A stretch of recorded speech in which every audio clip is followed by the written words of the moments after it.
Hello every one, I really hope every one are doing great. And ಇವತ್ತು ECA subject ಎಕ್ಸಾಮ್ಗೆ ಹಿಂದಿನ ದಿನ ಈ ವಿಡಿಯೋನ ಶೂಟ್ ಮಾಡ್ತಾ ಇದ್ದೀನಿ. ಸೊ ನನ್ನ ಪ್ರಿಪ್ರೇಷನ್ ಅಷ್ಟು ಚೆನ್ನಾಗಿಲ್ಲ. ನನ್ನ ಪ್ರಕಾರ ನಾನು ಏನೂ ಓದಿಲ್ಲ. ಸೊ ನಾನು ಪ್ರತಿ ಸಲ ನಾನು ಸ್ಟೂಡೆಂಟ್ ಆಗಿದ್ದಾಗ ಓದುವಾಗ ನನಗೇನು ಅನಿಸೋದು ಅಂತಂದರೆ, ಒಬ್ಬರು ಒಂದು ಸ್ಟೂಡೆಂಟ್ ಹೆಂಗೆ ಓದ್ತಾರೆ ಅಂತ ತುಂಬ ಕ್ಯೂರಿಯಾಸಿಟಿ ಇರ್ತಾಯಿತ್ತು. ನಾನು ಅದರ ಮೇಲೆ ತುಂಬ ವೀಡಿಯೋಸ್ ಮಾಡ್ತಾಯಿದ್ದೆ.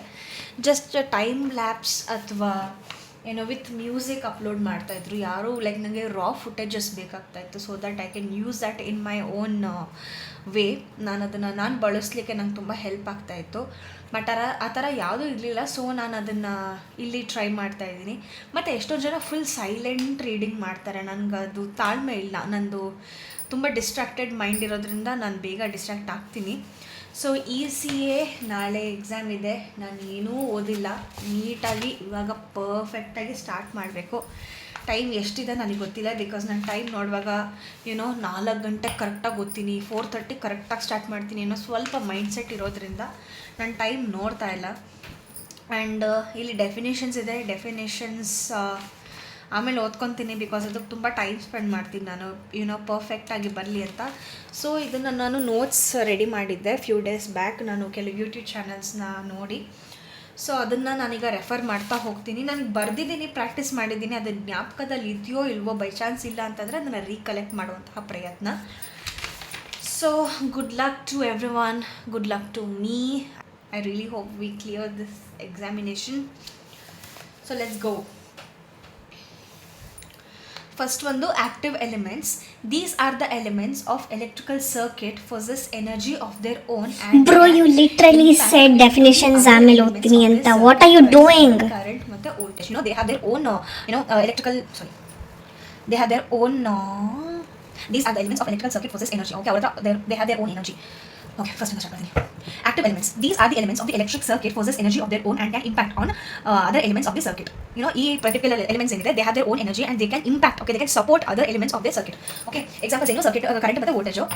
Next to passive elements. These elements of an electric circuit does not possess energy of their own. They receive energy from sources or active elements. Example ಏನು, resistors, capacitors, inductors. They depend upon the active elements of the sources. Voltage source ಏನು, it is one which maintains constant terminal voltage irrespective of the one eternity later.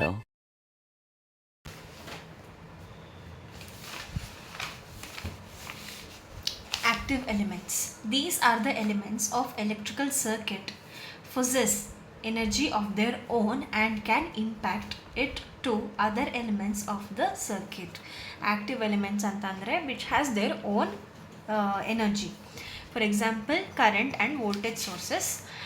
And passive elements antandre, these elements of an electric circuit does not possess their own energy. They receive energy from sources or active elements.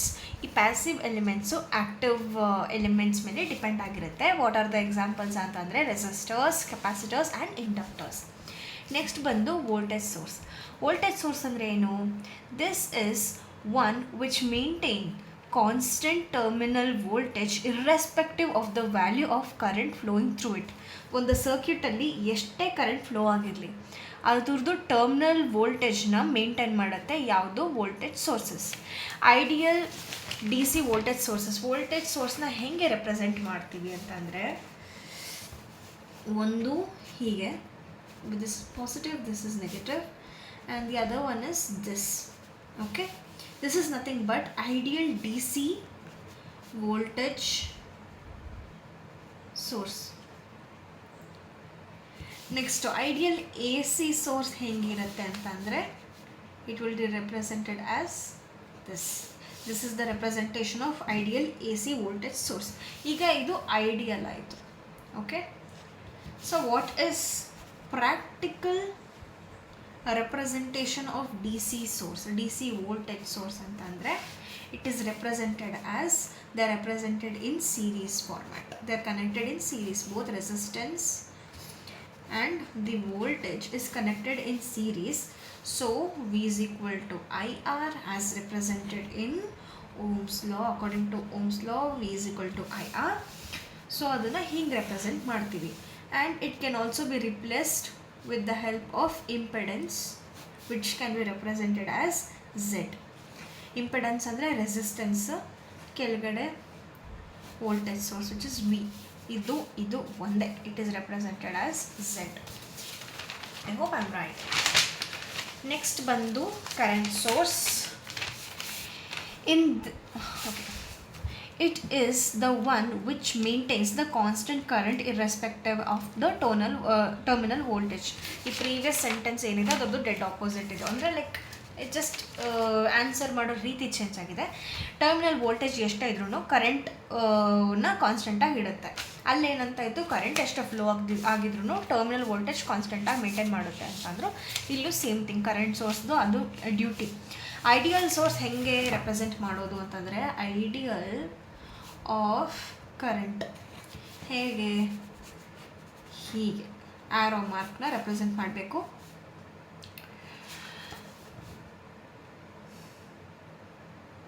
ಉಲ್ಟಾ ಬರ್ದಿದ್ದೀನ. I thought arrow mark ಮೇಲ್ಗಡೆ ಇದ್ದರೆ ಅದು positive ಅಂತ. Should I verify it? I thought ಮೇಲ್ಗಡೆ arrow mark ಇದ್ದರೆ ಅದು positive, ಇದು positive, ಇದು ನೆಗೆಟಿವ್ ಅಂತ. ಇಲ್ಲಿ ಉಲ್ಟಾ ಬರ್ದಿದ್ದೀನಿ ನಾನು. What if I am wrong? I hope I am not wrong, because ನಾನು ಇಲ್ಲಿ ತನಕ ಹಂಗೆ ಕ್ಯಾಲ್ಕುಲೇಷನ್ ಪ್ರಾಕ್ಟೀಸ್ ಮಾಡಬೇಕು.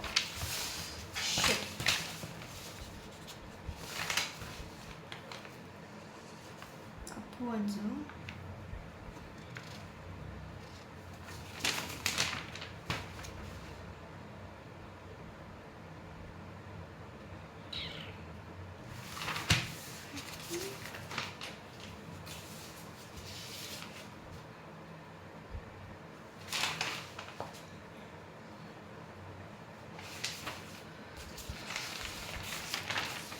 I hope I have made mistake here. ಯಾಕಂದರೆ ನನ್ನ ನಾಲೆಡ್ಜ್ ಪ್ರಕಾರ ನಾನು ಯಾಕೆ ಇಲ್ಲಿ ಉಲ್ಟಾ ಬರ್ತಿದ್ದೀನಿ ಹಂಗಂದ್ರೆ ಅಷ್ಟು ನೀಟಾಗಿ ನೋಟ್ಸ್ ಬರ್ತಿದ್ದೀನಲ್ಲ.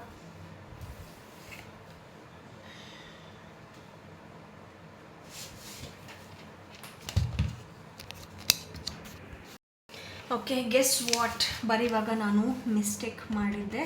ನಾವು ಅಂದ್ಕೊಂಡಿದ್ದು ಕರೆಕ್ಟ್ ಇದೆ, ಉಲ್ಟಾ ಬರ್ದಿದ್ದೀನಿ ನಾನು. ಇದೇ ಪಾಸಿಟಿವ್. ಓಕೆ, ಈ ಕರೆಂಟ್ ಸೋರ್ಸ್ನ ಹಿಂಗೆ ರೆಪ್ರೆಸೆಂಟ್ ಮಾಡ್ತೀವಿ. ಪ್ರಾಕ್ಟಿಕಲ್ ಸೋರ್ಸ್ನ ಪ್ಯಾರಲಲ್, ಇದ್ರದ್ದು ರಿಲೇಷನ್ಶಿಪ್ ಏನಿದೆ ಅದು ಪ್ಯಾರಲಲ್ ಆಗಿ ಇರುತ್ತೆ. ವೋಲ್ಟೇಜಲ್ಲಿ ಸೀರೀಸ್ ಕನೆಕ್ಟೆಡ್ ಆಗಿರುತ್ತೆ, ಕರೆಂಟಲ್ಲಿ ಪ್ಯಾರಲಲ್ ಕನೆಕ್ಷನ್ ಇರುತ್ತೆ. ಸೊ ಐಡಿಯಲ್ ಸೋರ್ಸ್ ಹೆಂಗೆ ರೆಪ್ರೆಸೆಂಟ್ ಮಾಡ್ತೀವಿ ಅಂತಂದರೆ ಆರೋ ಮಾರ್ಕ್ ಇರುತ್ತೆ. ಪ್ರಾಕ್ಟಿಕಲ್ ಸೋರ್ಸಲ್ಲಿ arrow mark with the resistance next to it. Fine, this is nothing but a resistance. Next, independent source ಅಂದರೆ ಏನು? A source whose current is constant and independent of all the parameters of the circuit is called as independent current sources. A source whose current is constant and independent of all parameters of the circuit is called as independent current source. ಹಂಗಂತಂದ್ರೆ ಏನು ಅಂದರೆ, ಈಗ ಒಂದು source ಇದೆ, it might be voltage source or current source. ಅದು ಒಂದು ಸರ್ಕಿಟಲ್ಲಿ connect ಆದಾಗ ಯಾವುದೇ ರೀತಿ parameters, it might be a physical parameters for an instance, ಅದರದ್ದು ಟೆಂಪ್ರೇಚರ್, ಪ್ರೆಷರ್ ಅಥವಾ ಯಾವುದೇ ರೀತಿ ವೇರಿಯೇಷನ್ಸ್ ಆದರೂ ಕೂಡ ಅದು ಹಾಗೆ ಕಾನ್ಸ್ಟೆಂಟ್ ನೇಚರ್ನ ಮೇಂಟೈನ್ ಮಾಡುತ್ತೆ. So the source where current is constant and independent of all the parameters of the circuit is called as independent current circuit. ಇಲ್ಲಿ ವೋಲ್ಟೇಜ್ ಇನ್ಕ್ಲೂಡ್ ಆಗಲ್ಲ, ಕರೆಂಟ್ ಬಗ್ಗೆ ಮಾತ್ರ ಮಾತಾಡ್ತಾ ಇದ್ದಾರೆ. ಸೊ ಕರೆಂಟ್ ಎಷ್ಟಿರುತ್ತೋ, ಏನೇ ವ್ಯತ್ಯಾಸ ಮಾಡಿದ್ರು, ಎಷ್ಟು ವೇರಿಯೇಷನ್ಸ್ ಮಾಡೋಕ್ಕೆ ಟ್ರೈ ಮಾಡಿದ್ರು ಕೂಡ ಸೇಮ್ ಕರೆಂಟ್ ಮೇಂಟೈನ್ ಆದರೆ it is nothing but independent sources. Next, dependent sources ಅಂದರೆ ಏನು? ಅದರಲ್ಲಿ 4 ಟೈಪ್ಸ್ ಬರುತ್ತೆ. ಇದರಲ್ಲಿ ಏನಾಗುತ್ತೆ ಅಂತಂದರೆ, first kind is voltage controlled current source. ಅಂತಂದರೆ ಒಂದು ಕರೆಂಟ್ ಸೋರ್ಸ್ ಇರುತ್ತೆ and it is controlled by voltage. Okay, so ಇದನ್ನು ನಾವು VCCS ಅಂತಲೂ ಕರಿಬೋದು. The current supplied by the current source depends upon the voltage across the same branch in the circuit. ಒಂದು ಸರ್ಕಿಟಲ್ಲಿ different ಬ್ರಾಂಚಸಲ್ಲಿ ಇರುತ್ತಲ್ಲ, ಅಲ್ಲಿರುವಂತಹ ವೋಲ್ಟೇಜ್ಗೆ ಈ ಕರೆಂಟ್ ಡಿಪೆಂಡೆಡ್ ಆಗಿರುತ್ತಂತೆ. ಸೊ ಇಲ್ಲಿ ಡಿಪೆಂಡೆಂಟ್ ಅಂತ ಬಂತು ಅಂದರೆ ನಾವು ಇಲ್ಲಿ ಈ ಸ್ಟಾರ್ ಸಿಂಬಲ್ನ ಬರಿಬೇಕು first. Okay, I think it is visible. I really hope it is visible what I am writing. Dependent ಅನ್ನೋ ವರ್ಡ್ ಬಂತು ಅಂದರೆ ಈ ಸ್ಟಾರ್ ಸಿಂಬಲ್ನ ಫಸ್ಟ್ ಬರ್ಕೊಬೇಕು. ಆಮೇಲೆ ಈಗ ವೋಲ್ಟೇಜ್ ಕಂಟ್ರೋಲ್ಡ್ ಕರೆಂಟ್ ಸೋರ್ಸ್ ಅಂತ ಇದ್ದರೆ ನಾವು ಫಸ್ಟು ರೈಟ್ ಹ್ಯಾಂಡ್ ಸೈಡ್ನ ಅಬ್ಸರ್ವ್ ಮಾಡಬೇಕು. ಇಲ್ಲಿ ಕರೆಂಟ್ ಇತ್ತು ಅಂತಂದರೆ ಕರೆಂಟ್ ಸಿಂಬಲ್ ಹಾಕ್ಬೇಕು. ಕರೆಂಟ್ ಸಿಂಬಲ್ ಏನು ಆರೋ ಮಾರ್ಕ್ ಆಯಿತಾ. ನೆಕ್ಸ್ಟ್ ಲೆಫ್ಟ್ ಸೈಡ್ ನೋಡಬೇಕು, ವೋಲ್ಟೇಜ್ ಕಂಟ್ರೋಲ್ ಅಂತ ಇದೆ, ಅದು ಇಲ್ಲಿ ಕೆಲಸ. ಓಕೆ, ಕೆ ಅಂತ ಎಲ್ಲದಕ್ಕೂ ಬರೀಲೇಬೇಕು. ನೆಕ್ಸ್ಟ್ ಇವಾಗ ವೋಲ್ಟೇಜ್ ಕಂಟ್ರೋಲಲ್ಲಿ ಇರೋದ್ರಿಂದ ವಿ ಎಕ್ಸ್ ಅಷ್ಟೇ, ಇಷ್ಟೇ ರೆಪ್ರೆಸೆಂಟೇಷನ್. ಸಿಂಬಲ್ ಬಂದು ಇಷ್ಟೇ. ಓಕೆ, ನೆಕ್ಸ್ಟ್ ಒಂದು ಏನು ಅಂದರೆ current controlled current source which is nothing but C C C C. ಓ ಟ್ರೈಪಾಡ್ಗೆ ಹೊಡೆದ್ಬಿಟ್ಟೆ.